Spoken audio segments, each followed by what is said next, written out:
Hi, my name is Will, and this is the 17th video in a series about the DC Comics character Martian Manhunter.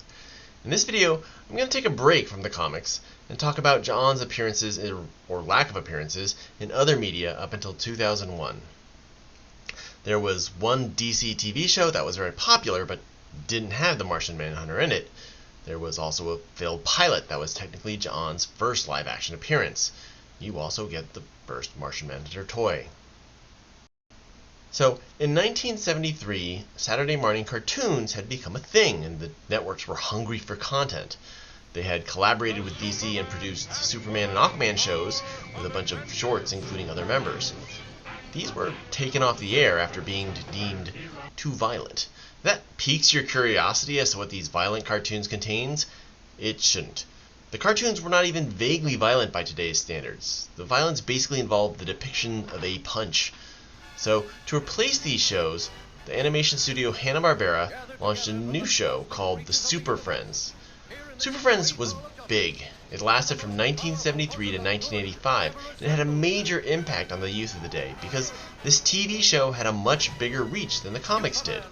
It included Superman, Wonder Woman, Aquaman, and Batman and Robin, and for a generation it defined those characters. Characters and images from this show up repeatedly in the comics. People like Zack Snyder, James Gunn, Jim Lee, Grant Morrison, and Jeff Johns all probably grew up watching this show. You know who wasn't in this show? John Jones, the Martian Manhunter. In 1973, the Martian Manhunter wasn't really in the Justice League anymore. He had been in the Justice League, and he did show up occasionally, but he wasn't a regular member. Also, at this time, he was a lot like Superman, so he wasn't an interesting character power-wise. And Super Friends was not a deep show. It was kind of a throwback to the Silver Age during the actual Bronze Age of comics, and the characters were very two-dimensional. They were largely collections of power, so two characters with very similar powers wouldn't have been great, which is one of the reasons he didn't last in the Justice League. He had too much overlap with Superman. So this vehicle for making DC characters more popular and known skipped the Martian Manhunter, somewhat hamstringing his popularity.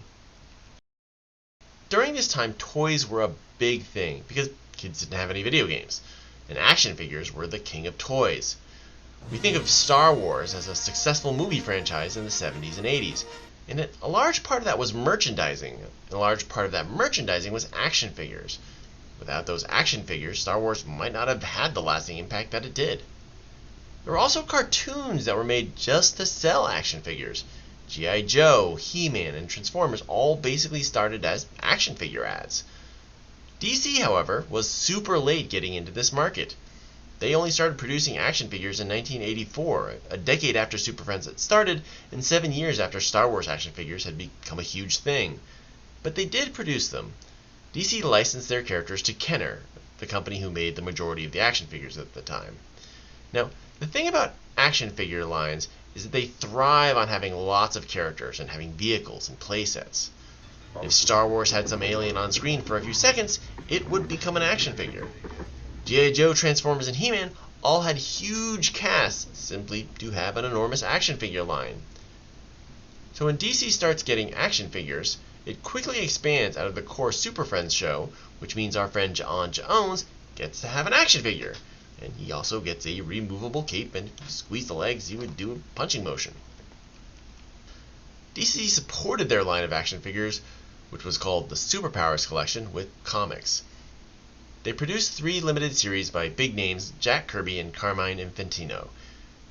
John was in the second series where the Justice League fought off an invasion by Darkseid. One kind of interesting thing is that this comic actually references Jack Kirby's Hunger Dogs graphic novel and is his continuation of the Fourth World Saga. After the Hunger Dogs novel, Darkseid sets up a base on the moon. John discovers this and goes by himself to defeat Darkseid. Darkseid resorts to trickery, saying that if the Martian Manhunter touches him, it will trigger his seeds of doom. John retreats, but later returns with the Justice League. Darkseid breaks out a weapon called the Neural Disruptor that he uses to beat the League. The Neural Disruptor strikes at the mind, so to escape, John transforms into a mindless creature that is able to break out of his cage. The comic ends with Desaad killing Darkseid and Batman then capturing Desaad. There were also 23 mini-comics packaged with the action figures. John does show up in a couple of them and does show off his intangibility and invisibility powers as well as his weakness to fire. John's next toy would be produced in 1998 as part of the Total Justice toy line that had an associated comic where many of the characters got an alternate costume for toy purposes. One of the interesting things about this is that Darkseid is again used as a comic tie-in to the action figure. It seems like Darkseid and the New Gods were great intellectual property for toys because of the numerous colorful characters and vehicles. Since then, John has had a few other toys, but I may or may not go into more details on them in the future. In 1997, long after Superfriends had left the airwaves, they wanted to launch a Justice League show that was partially based on Giffen and DeMatteis's run on the Justice League, but probably more based on the TV show Friends.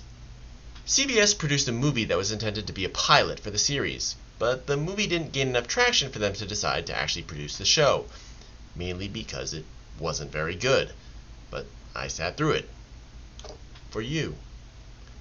Anyway, the backstory is that John Jones, that was the pronunciation of his name in this pilot, I am John Jones, came to Earth from an unnamed place where apparently they lacked the same freedoms that we have on Earth. I sought refuge on your planet because my own world had none of the freedoms that you take for granted. John's fairly minor role is played by David Ogden Stiers, who is most famous for playing Major Winchester on the TV show MASH. So, John is more like a political refugee than the last survivor of his race. He has a giant spaceship that he hides underwater, and he has collected superhumans and trained them to become the Justice League of America. The fairly goofy League seems to have a positive opinion of John and sees him as a mentor. He's from another world, He has knowledge. And he has knowledge that surpasses the suppressive ideals of humanity. But also he's very wise, about fathering us, fathering Exactly. issues, and human instincts and stuff. I get a lot from him. I really feel. Haven't you felt like you appreciate more the things that we have for us here in our world? And he's more green. as a civilian? The name Martian Manhunter isn't mentioned, and neither is Mars. The only powers he displays are the ability to change to human shape for a short amount of time, and to survive high temperatures. Where I come from, 300 degrees is a beach day. So, while he takes on the role of mentor and leader, he isn't the powerhouse he was in the comics and isn't even from Mars. He does, however, get a nice shirt and pants. So the shirt and pants happen first in this pilot. John having his own spaceship happens first in this pilot. He had flown spaceships plenty of times, but this is the first ship that really belongs to him. Another groundbreaking thing in this pilot is that John uses his shape-changing to help his friend maintain their secret identity. This seems like an obvious thing because he's friends with Batman and Superman, who have the most famous secret identities ever. But using shape-changing to help his friends hide their identity actually starts in this pilot. Were any comic writers or artists influenced by this pilot? Probably not. But some things were done here first. In 1997, in the comics, JLA had launched, bringing a new popularity to John.